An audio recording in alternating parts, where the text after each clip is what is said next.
Sagana pa rin daw sa yamang dagat ang Panatag Shoal na higit na malapit sa Pilipinas pero inaangkin ng China. Ayon po yan sa BIFAR o ang Bureau of Fisheries and Aquatic Resources. Kaya panawagan nila sa mga Pilipinong mangingisda maging responsable at huwag mangisda sa paraang nakasisira ng kalikasan. May report si Sandra Aguinaldo. Naglalaki ang black lapu-lapu at maya-maya. Meron ding talakito. Ilan lamang yan sa mamahaling uri ng isda na nakukuha sa Panatag Shoal o Scarborough Shoal.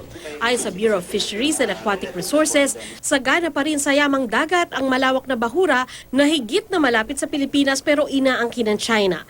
Pero ayon sa Asia Maritime Transparency Initiative o AMTI, malaki na ang nasira sa Panatag Shoal mula ng bakuran ito ng China noong taong 2012 hanggang ngayon.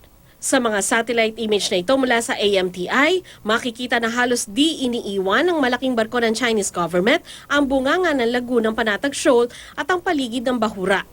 Patunay naman daw ang mga satellite image na ito na malaking bahagi na ng bahura ang nasira dahil sa pangunguhan ng giant clam. Ang pagkasira na ito sa loob ng lagoon kabilang sa inihaing reklamo ng Pilipinas sa Arbitral Tribunal sa The Hague. Aminado naman ng Bureau of Fisheries and Aquatic Resources o BIFAR na hindi pa nagkakaroon ng pag-aaral sa yamang dagat ng Panatag Shoal. Ang kanilang datos ay base sa huli ng mga mangingisdang pumalaot doon. Ayon sa BIFAR, hindi naman sila nababahala sa overfishing.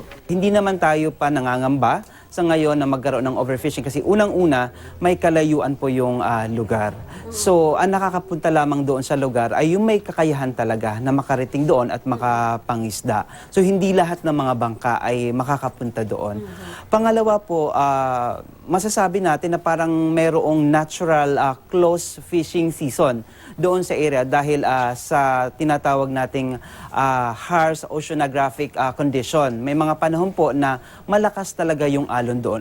Ganun pa man, nanawagan ng BIFAR sa mga Pilipinong mangingisda na maging responsable at huwag mangisda sa paraang makakasira sa kalikasan. Sandra Aguinaldo, GMA News.